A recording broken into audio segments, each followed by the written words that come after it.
Bonjour à tous, c'est Parlons Cash l'hebdo. On démarre avec les taux de crédit immobilier. En mars, ils avaient commencé à remonter légèrement, portés par la hausse des taux d'emprunt d'État.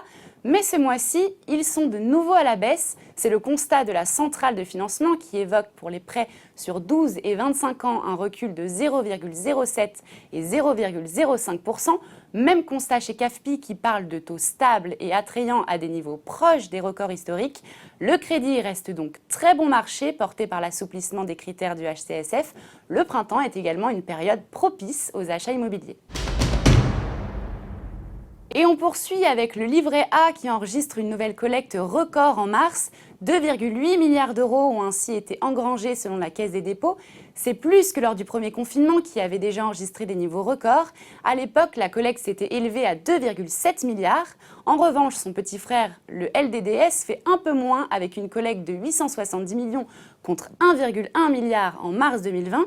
Si on fait le calcul, 463 milliards ont été placés sur les deux livrets, soit une hausse de 10% sur un an.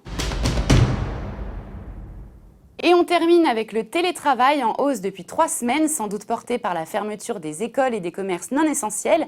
43% des actifs ont télétravaillé partiellement et 19% à temps plein, selon un sondage interactif pour le ministère du Travail, soit une progression de 6 points par rapport à mars, un niveau qui reste supérieur à celui de novembre, mais qui semble mal vécu par les travailleurs.